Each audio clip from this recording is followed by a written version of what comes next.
Good morning. What am I working on today? I'm carving a spoon. It's going to be one of these spoons. But I'm carving the barley twist into it like I did on my walking stick. That's what I'm doing. Just went out for a mushroom forage. Found myself a really big the Prince, Agaricus augustus, one of these big boys. It's related to the portobello mushroom. We're going to do a spore print later just to double check that it is what it is. But yeah, at the moment I'm working on a spoon. I'm going to try and do a triple twist in it, which is going to be hard. I should really just experiment on a piece of wood, but I can knock these spoons up quite easily, so don't bother me if I mess it up. I'll just start another one.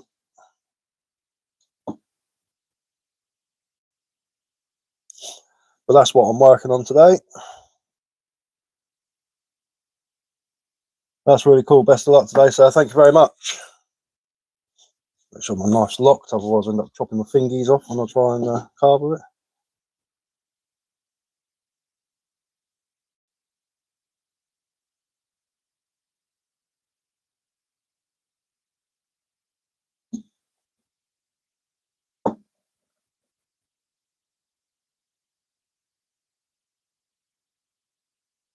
So I put a barley twist in a spoon, which I've never done before. I know I can do it because I've done it in other things, but doing a triple one's going to be a bit of an experiment for me. It might come out horrendous, but as I say, I can just redo it, start again. It's all about learning. I mean, I know I can do it, but there's always the opportunity to mess things up, which I do every now and again. But every time you mess something up, you learn from what you've messed up, and it increases your knowledge, doesn't it? It makes you better at what you're doing. Could you explain the barley twist? It looks amazing. The other thing, basically, what I do is I'll draw lines in on the piece, and I'll carve grooves into it. And what I'll do is I'll go around and I'll round off the grooves, so they're round basically, and then I'll go over it with sandpaper. That's basically what we do. It's actually quite simple. It's quite a simple cut. It just takes a lot of time to do and a lot of sanding afterwards to get it so it looks round like that. But that's the old barley twist. I started off doing it when I did my wizard staff with the old wizard face on it, and I did the old. That was a nightmare because I had to carve the stick in between his beard. But basically, that's a similar sort of concept. But instead of carving that bit out, I draw another line around it and then round it off, so it's just got gaps in between it and it looks like a twist. But yeah, that's the old wizard beard. To be fair, I could probably do a lot better job of that now, but that was done a few years ago. But that's the basis of the old barley twist. I don't even know if that's a technical name for it. It just looks like a barley twist. Yeah, staff's awesome, man. The old wizard staff. I'm going to make another one soon. I just need to go out the woods and get myself some coppice, start drying it out. That's the thing. I'll bring it into the house. Normally I leave stuff in the shed, but if you leave stuff in the shed, even if there's like a different temperature, slight different temperature, as soon as you bring it indoors, if it's going to be left indoors, it could crack open and just completely be a waste of time. So I'm going to bring it straight into the house to see if it splits or not. One way of stopping wood from splitting is if you paint the ends of the log with PVA glue and let it dry out slower, and it won't crack open as much. But that was sort of like the first start of it. That was the idea of trying to do the faces in the staffs and stuff. But I'm going to get another one on the go, but I might actually do the beard like a barley twist going down to the bottom on the next one I do, which I think will look pretty cool. But as I say, that'll be another experiment like the spoon. So I might just do it on a straight piece of wood, like this bit I've got here that snapped off a walking stick that I was carving. This will sort of show you the process of the barley twist.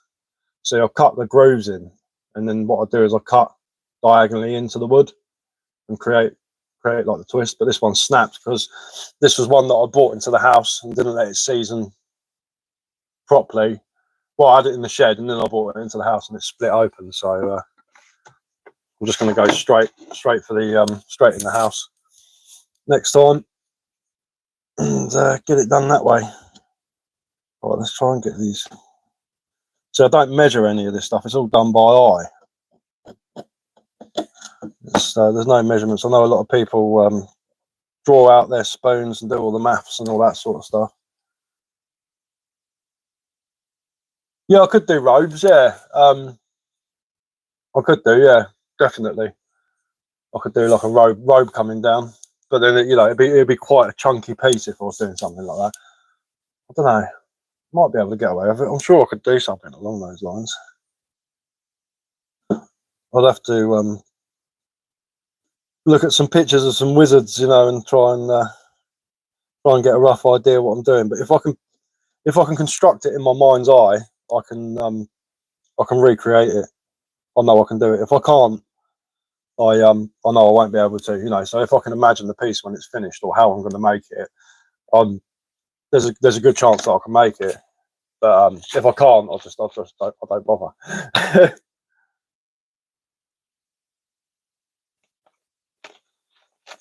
But yeah, that's a little bit off. That is.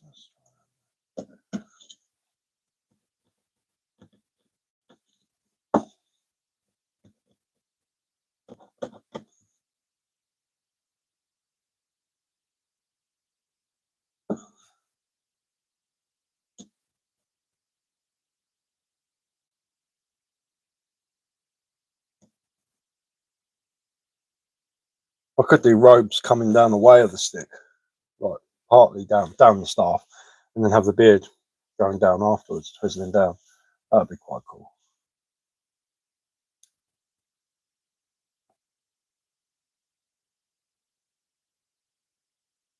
Yeah, no worries, bud. Sweet as a nut.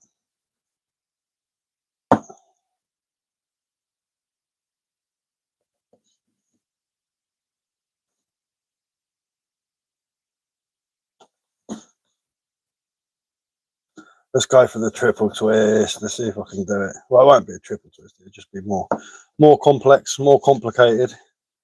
So I've had to leave the handle on this spoon pretty thick, to be honest with you, just so I can carve it. Because obviously they're quite,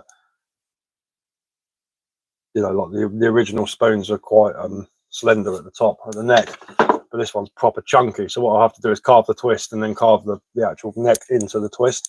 So it looks pretty cool. I'll see what happens to it. Right, let's start with this one then.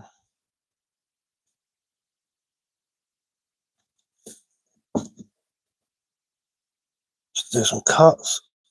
Make sure you've got a really sharp knife for this, otherwise it'll take you forever. On the bigger pieces, I use like a little pruning saw just to get the cutting, and then I'll go over it with a knife. That wizard staff, I didn't actually use anything but a knife because that was back when I didn't have many tools. All I had was a knife. I carved a axe handle with a knife, actually, with a little carving knife, which was a bit of an achievement, really. It was, like a full-size axe handle just with a knife, no like planes or anything like that, no draw knives. And it come out really well. That was for a friend. He brought me around loads of antique tools and said, "Can you make me an axe handle for this head?" And I'll let you have all the tools. I was like, quality. He's got some cool stuff. That bloke. He's got a World War II fire engine. Got another mate who collects steam engines, the old steam engines, the old traction engines. And he actually fixes steam boilers for a living. He does like heritage work, like historical stuff, which is pretty cool.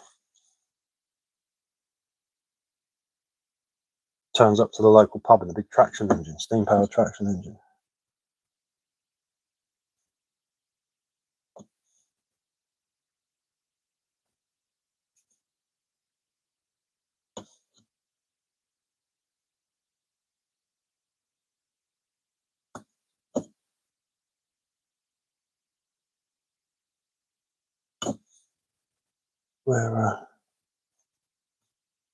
We'll get on this and see what we can do with it. Might mess it up, as I say, but we shall see.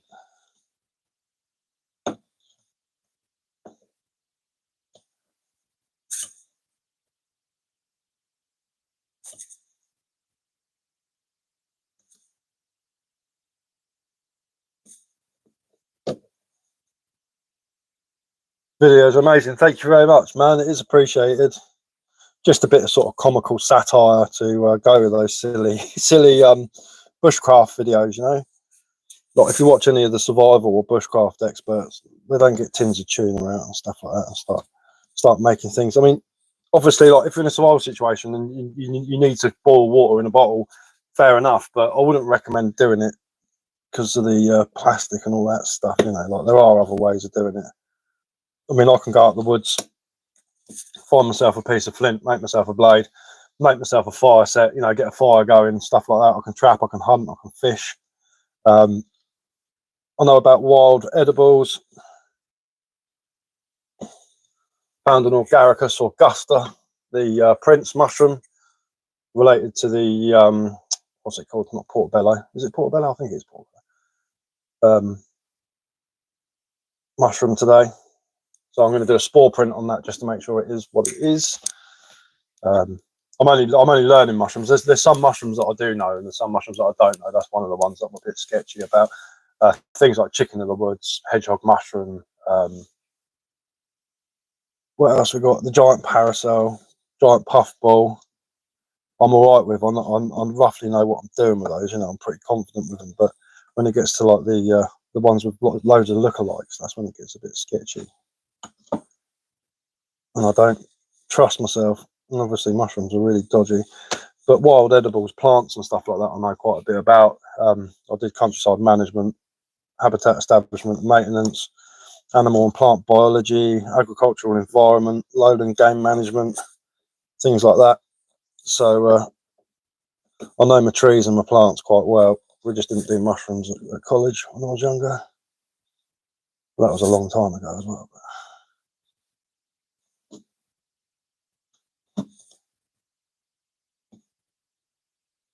You know, like the sulphur polypore, the old chicken of the woods, is easy enough to find.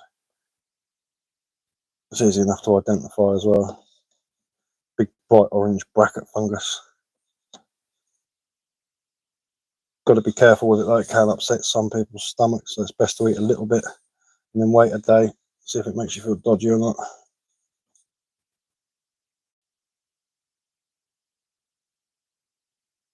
But if you're wondering what I'm doing now, I'm carving a spoon, but I'm going to carve a barley twist into it. So this is like the sort of standard sort of spoon that I'm going to make, but I'm going to try. It's a bit of an experiment. It might go wrong. I'm going to try and carve a barley twist like I did on this walking stick, just to see if I can do it or not. I'm doing 3 lines instead of 2, which might mess up. It might go, you know, south, but we'll see what happens. The other day I carved a cooksa, which is a wooden drinking cup they're using in bushcraft. This one's just sort of like a really simple one. It's made out of sycamore, and then this is its big brother that I made the other day as well, which is a similar one. But if you look at all these black lines and black marks, that's what's called spalting, and that's where a fungus has grown through the tree as it's dying, and just makes it look really cool. I love a bit of spalted wood. I found a big old lump of Mirabelle plum tree, actually just down the side where the trees, trees are. So I've got to get down there with a little handsaw. I'm going to cut off a big lump of that and make something interesting out of it. Maybe some spoons, I think, because it's just going to look really nice. I mean, this is a cherry spoon that I made, like a little one. And you can see the heartwood, brush all the dust off of it. You can see the heartwood there is beautiful, so you can get some decent patterns in it. But, basically, what I do on my lives, I'll just sit here carving. Really, should do more carving videos. Just done one about my mushrooms. Where was I? I was here, wasn't I? That's where I was. There we are. Yeah, I went for a little mushroom forage out the back where the Scots pine trees are. You always get a lot of mushrooms around there because of the biomass that builds up on the floor from the Scots pine needles. So it's like a big compost pile, basically. Where in Sussex do I operate? West Sussex. I'm not going to say exactly where on the internet because I don't want to give my whereabouts away. I'm in between, let's say, Bognor Regis and Worthing, somewhere around there, around that there-ish.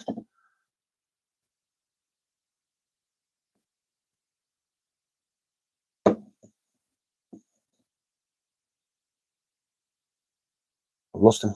Lost him. Where's my line? There he is. I'm right next to the South Downs National Park. That's whereabouts I am in Sussex. I know it's a big old place, the South Downs. Crowbridge. Yeah, I know Lewis is awesome. I've been to Lewis fireworks display a few times. What an experience that is. I like Lewis actually. It's quite nice. Crowborough, that's where the army base is, isn't it? There's an army base in Crowborough, if I remember rightly.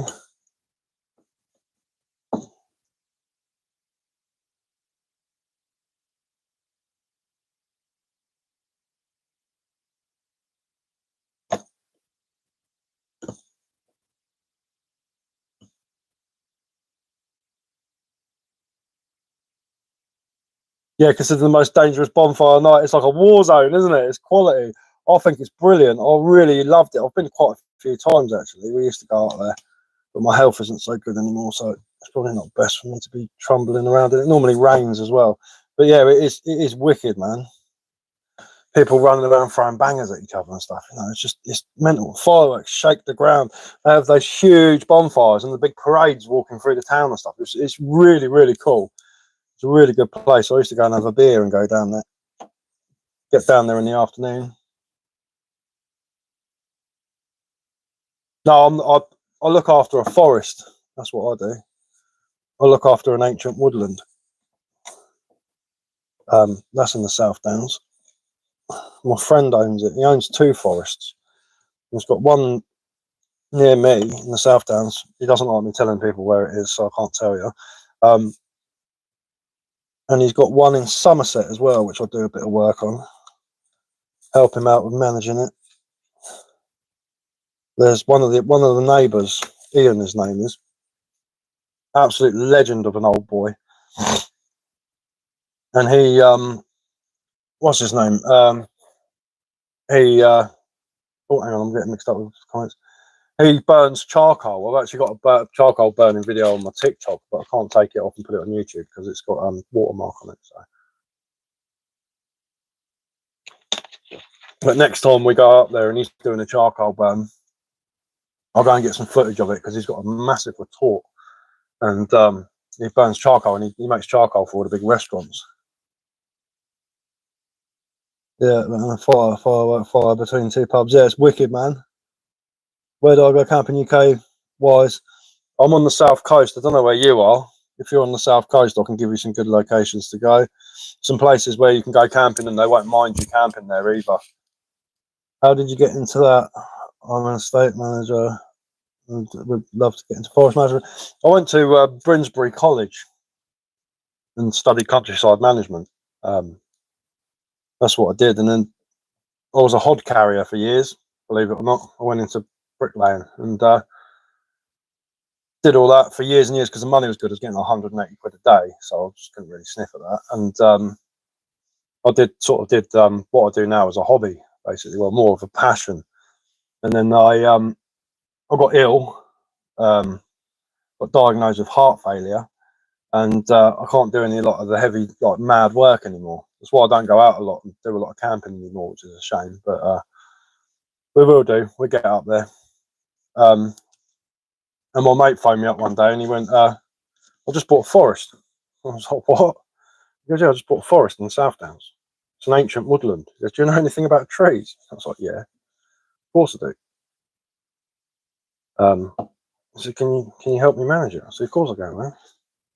Yeah, there's a lot of timber down there. There's a lot of ash dieback and stuff like that. Things that need managing, coppice stalls that need chopping, and lots of different things. So that's sort of how I got into it. I used to do some charcoal burning. It's a long process, but I love it. Yeah, it's cool. It's like an all-nighter, isn't it, really? Just drop my knife a little bit.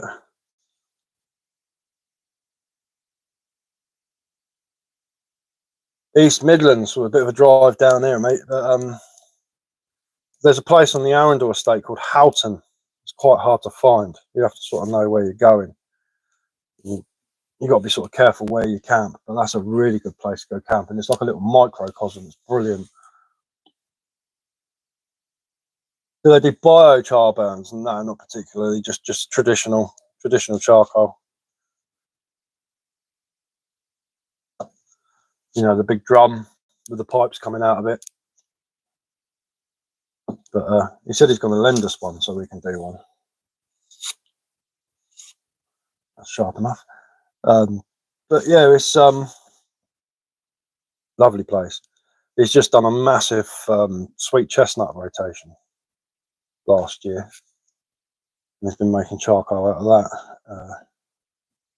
But we've got about 6 oak trees that come down, so a lot of firewood and a lot of charcoal, a lot of stuff to carve. I don't really like carving oak because it's just hard work, but soft for burning, yeah, to compost after then they collect minerals in the way. Oh, okay, yeah, fair enough, man. I know it's good for purifying water. That's what Ian was going on about, like cleaning the rivers up by putting big, massive bundles of charcoal in there.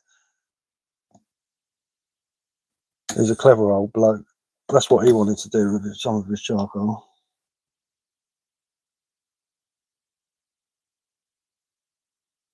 Yeah, I'm a bit out of date on some things because it was a long time ago I learned.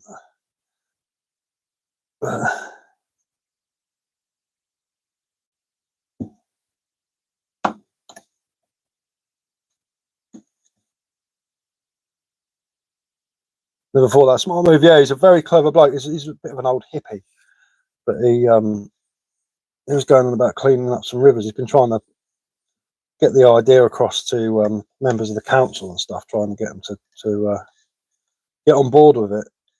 But he's there's like a small stream, if you want to call it, and he's going to what's his name? He's going to do like a little experiment. So they're going to test the water, and then they're going to put big net bundles of charcoal in there, see if it clears it out. Because I know, like, if you've got like blue and green algae in the lake, if you put barley bales in there, it absorbs it all. You take the barley bales out and burn them, and it's a good way of clearing the water out. I'm assuming charcoal would do the similar thing, but to a point where it's actually purifying the water. Thoughts on Jason Tatum? I don't know who that is.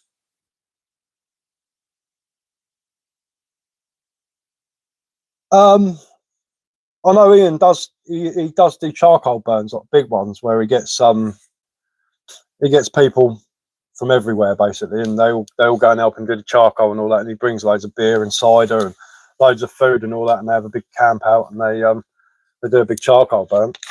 If you leave me a message on one of my videos, I can have a chat with him next time we're up there,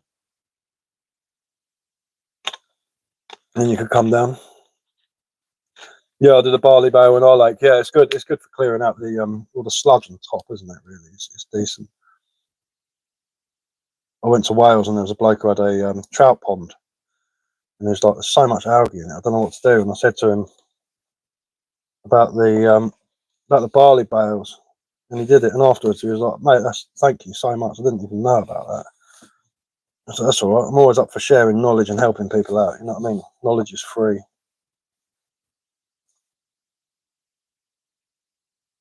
One of those things.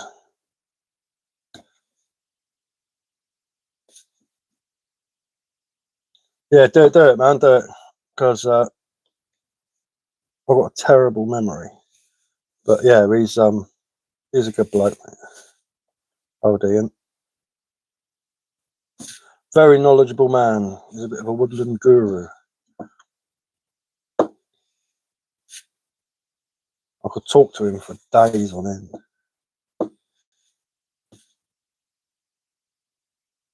I'm sure he does like courses and stuff where people go down and he teaches them about woodland management. Because what he does is he'll find a woodland and someone who's got a woods, and he'd be like, I just had a look at your woods, and it could do with managing. You know, there's loads of things that could be done there. Do you want me to manage it for you? And they're like, well, you know, I don't want to spend any money and all that. He's like, you don't have to spend any money. Just give me permission to manage your forest. So what he does is he manages the forest, and then he gets government grants to do certain things, and then he uses all the waste wood for charcoal and stuff like that, and that's how he makes his money. Took him the job. after doing this tree surgery, gardening, biodynamics, farming. But now I work alone and have no one to learn from. Just want to expand my knowledge and try and do some good. Yeah, that's good, man. That's awesome. I mean, that's the good thing about stuff like that. You're always learning new things, you know. It's just constantly chopping and changing. Yeah, he's a clever old chap. And that's what he does. He gets older forests to manage, and he does a lot of that sort of thing. He's a clever old top.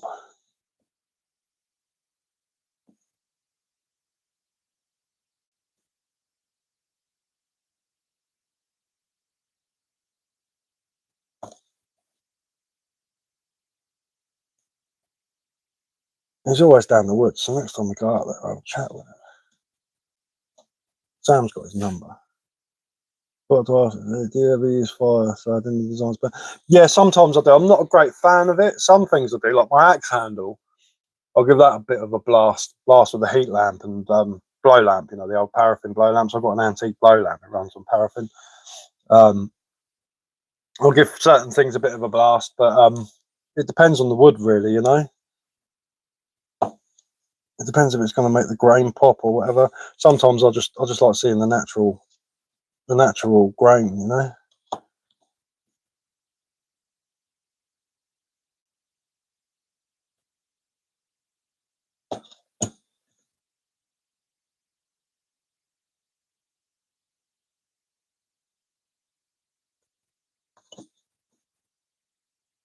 Razor, that is. Need to shoot, but I'll send a comment on one of the videos. Yeah, nice one, mate. Yeah, cheers, bud. Sweet as a nut. Let me know. I'll have a chat with some people. I've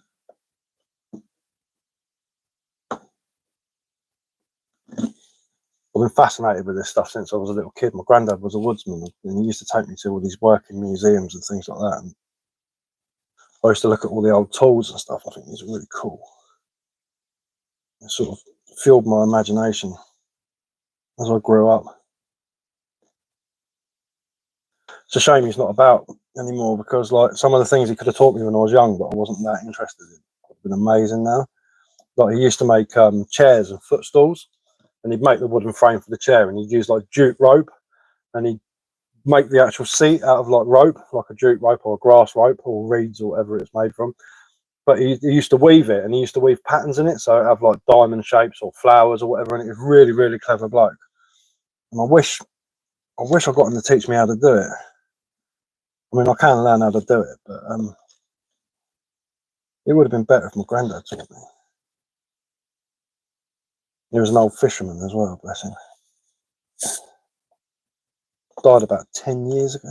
No, not 10 years ago. 7 years ago now it would be, sorry. Because my little girl was about 1 or 2 when he passed away.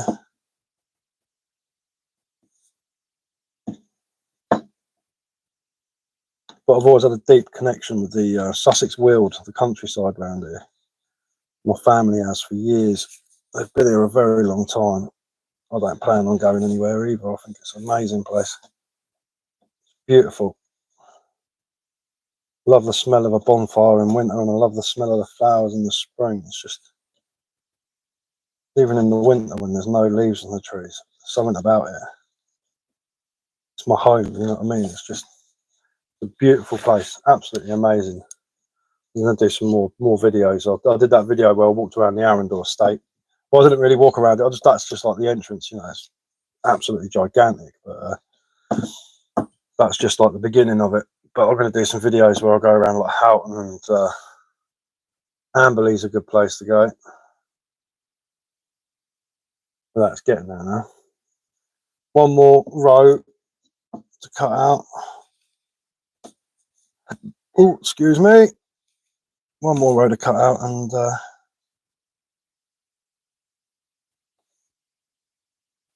we'll be good as gold. I've been into bushcraft since I was a little kid, and there was this program on TV, and it was called The Bush Tucker Man, and it was done by a bloke called Les Hiddins, and he was an Australian soldier, and he went around with the Aborigines learning how to survive, and what you can eat and what you can't eat, and I used to love it. And then I got into Ray Mears, and then just sort of went from there. So I feel about North Carolina. It's so beautiful, in so many places, so full of wildlife, unlike a lot of other states. Yeah, too right, man. There's something about the trees, isn't there? There's something about, like, you know, the hills and the mountains. Well, we don't really have mountains around here. It's as flat as a pancake. But the South Downs is the biggest hills we've got. But they're not huge hills. They're like rolling hills. Still beautiful, but you know, there's just something that I can look at a piece of land and tell you what's going on and what's happened and what's been and what was, you know, and what they're doing, what all the different why the trees are there, what the trees do, why the hedges are there. I love hedgerows, absolutely love it, because in England, before barbed wire was invented, what they do is they plant like a load of hawthorn, blackthorn, hazel, plum trees even, and when they grow up along the field margin, they cut them halfway down and lay them, and then everything grows up again, and then you cut it again and lay it, and then it grows up, and then each 3 or 4 years, you keep laying the hedge until it's an impenetrable barrier. So we've got a lot of ancient hedgerows and ditches and stuff, and they're all full of fruit and berries and all sorts of things. So it's just like, you know, it's like going to the shop, basically, walking around it. It's brilliant. Oh yeah, the Appalachian Mountains, yeah, man. I know. I've seen a few like survival programs where people have been up in the Appalachian Mountains. Absolutely beautiful. So nice. Yeah, man. I know lots about hedge laying. It's called. That is. Laying the hedge. I did it at college. What am I working on? Just joined. I'm working on a spoon. So basically, it's going to be a spoon like this, but it's got the handle's going to have a barley twist, which is like that. Barley twist in it. So I'm working on this. It's a bit of a fiddly one because it's so small, but I'm slowly cutting the grooves in to start the barley twist. So hopefully, this is a bit of an experiment. Normally I'll do 2 grooves, but I'm going to do 3 in this one to see, do more of a finer twist in it. But that's what I'm working on at the moment. I don't know if you've been in one of my lives before, Possum. Can't really remember, but I'll make like little wooden cups and stuff. There's a little wooden cookser, drinking cup, bushcraft cup. Oh, hang on, my missus is messaging me. What is that? She just sent me a picture of a mushroom. I went out and got one of these. It's called the Prince, Agaricus Augustus. Been mullered by slugs, but yeah. Big old bugger. Big old mushroom, that is. I'm going to carve some mushrooms, I think. I think that'd be good. Never carved a mushroom before. Oh no, I have actually. I carved a little one. Those are little ones that are like little liberty caps. But that was a long time ago when I was a kid. Probably do a better job of it now.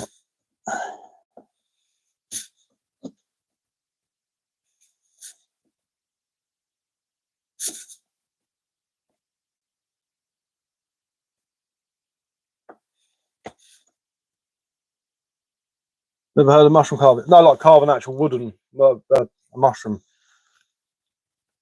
Like get a piece of wood and make it look like that, basically. We used to do it with chainsaws at college. You get a log, carve it into a mushroom, like a toadstool. If you go to like some of the really, really old really old barns in England, they have basically what looks like a giant concrete mushroom or a stone mushroom. And what that is they used to build the barns on top of them. So they'd have like 10 or 16 or whatever mushrooms, big stone mushrooms. And they put the frame with the floor with the barn on it. And what it does, it stops the rats from climbing up because they can't get over the top of it. They're pretty cool. That makes a lot more sense, yeah, man. I can't wait to carve some pumpkins with the kids. I'm wicked at carving pumpkins. I'm super interested in bushcraft. I want to go out on our private land in the woods and do a camping trip with my bushcraft bag. I'm going to bring a tent, so I might be cheating, but no, bringing a tent ain't cheating. Bushcraft's not like survival. Bushcraft, you know, like when I go out and do like bushcraft camping, I'll take take a big Dutch oven with me. I've got like a big grill and all this stuff. You just take loads of things, but it's more about using your surroundings and being sort of like in one with nature. You know, you don't have to be sitting there eating worms and, you know, like drinking puddle water and stuff like that. You know, you can bushcraft's about comfortable. If you want a good like example of bushcraft, watch Ray Mears. All his videos are on YouTube. Ray Mears is an absolute legend. He does so many different things. He does do survival as well. Bushcraft and survival overlap. That's why I do the survival. Well, they're bushcraft and survival videos. So I know about survival. If my heart wasn't knackered, I'd probably go out and do some like extreme survival stuff. Just go out with nothing and see if I can survive. I mean, I can nap flint, and there's a lot of flint around here. I can make fire. I don't know if you saw my video where I make the friction fire. I can make a fire set, so I can get fire and food and stuff like that, and even water without anything with me. Make a shelter and all that. I know how to do it. I've done it before when I was younger. It's just that recently I've got a bit ill, and it's hard for me to go out and do stuff like that because the weather and all that limits me. If I get wet, it makes me really ill because my heart doesn't beat properly. It's just a bit of a nightmare really nowadays. But once they fix my heart, I'll be going out and doing all sorts of stuff. I'll go up to the Highlands of Scotland, I'll go to Dartmoor, I'll go to the Lake District. I'll go and do some pretty cool videos, but, just using what I find out in nature. But it's a subject I've studied since I was about 9 years old. I started experimenting with it when I was about 10, 11. By the time I was 16, I was out camping in the woods with my friends. But my mate's dad was a gamekeeper and he owned loads of land, so we used to go up there a bit, do stuff up there, make fires and stuff like that. And of course I did countryside management at college as well, so it's something I know well. I know the countryside well. Well, in this country anyway.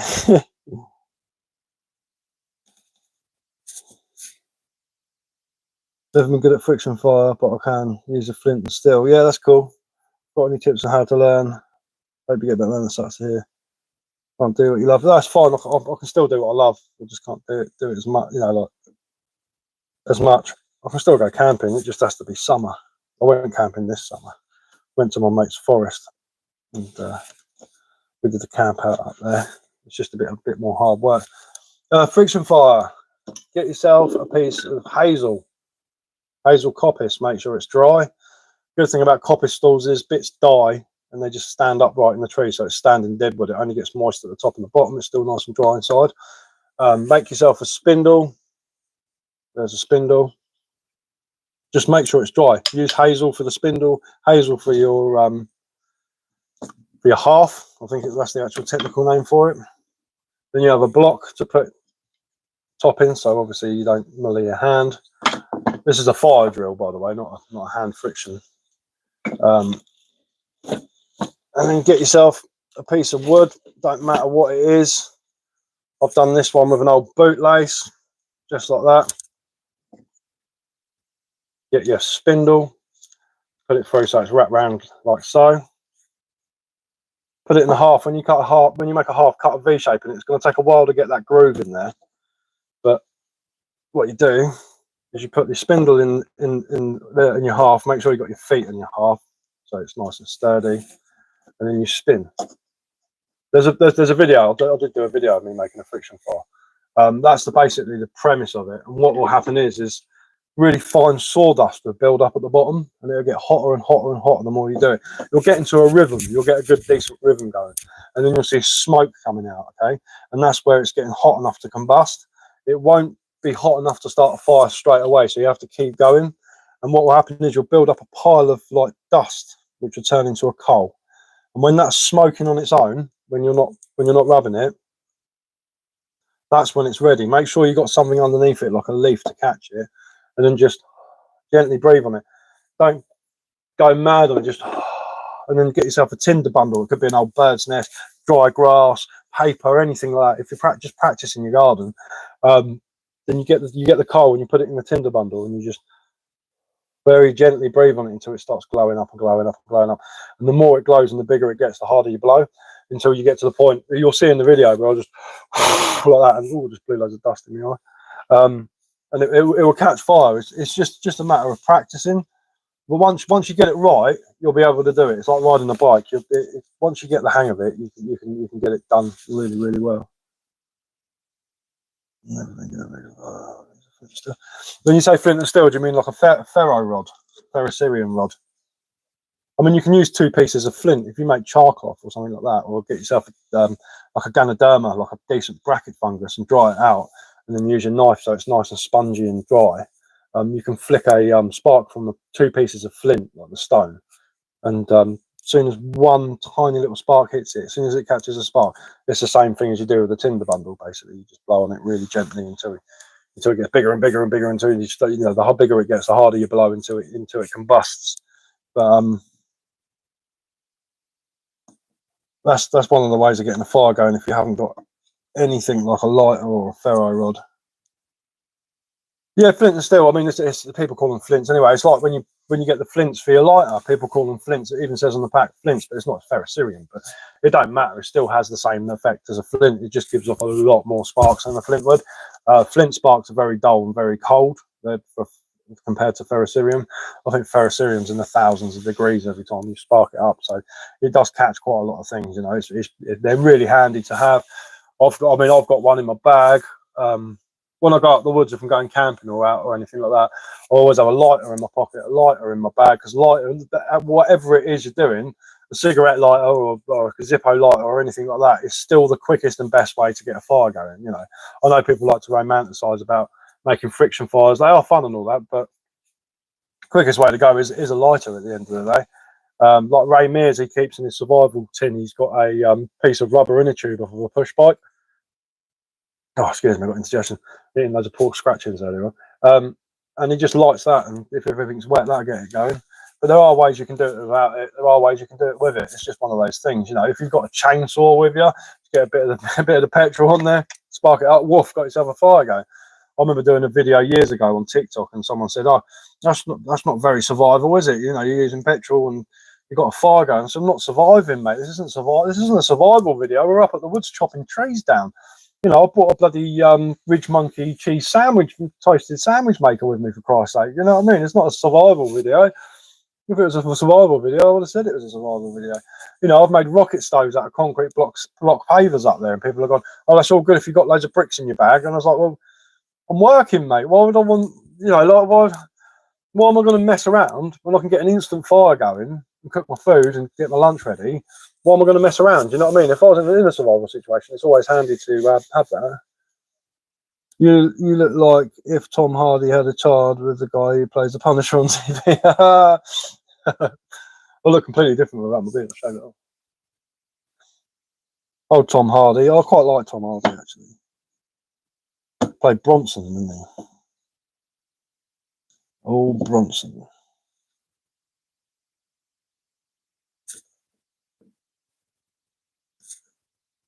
Someone said I look like can't remember his name now. The bloke who played Gandhi. Can't remember his bloody name. The old English actor. He was in Sexy Beast.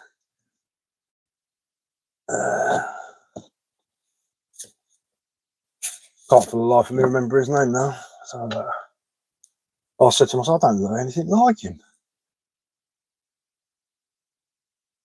Where is he? Why can't I remember people? I'm rubbish with people's names. As soon as I start thinking about it, I'm like, I can't remember.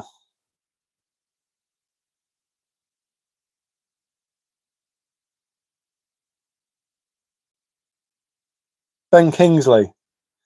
Apparently, someone said I look like Ben Kingsley. I don't think I look anything like him. You know, I think he's Egyptian, isn't he? Look like Ben Kingsley. I don't know. Maybe we've got similar sort of squinky eyes, but I don't know. But yeah, I'll take that as a compliment.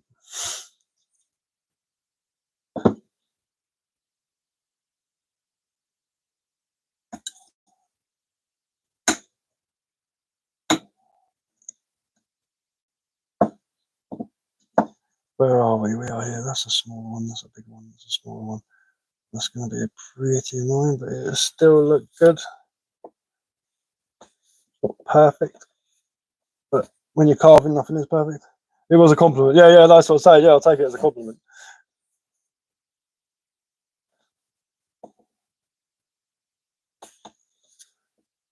Yeah, Matt Hardy's been in a lot of things. He was even in one of the Star Trek films, wasn't he? When he was younger. I wonder if he likes Star Trek. He was in one of the films, you know, you've got to like it to be in it.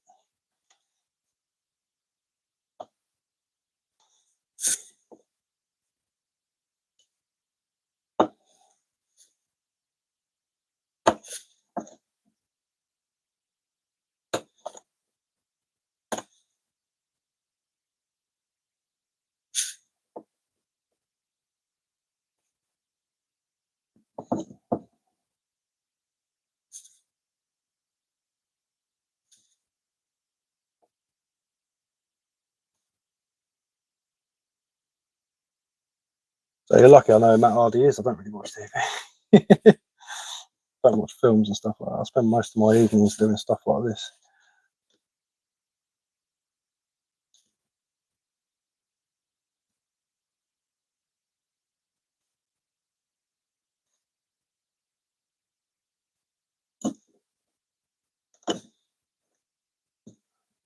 This is the tedious bit.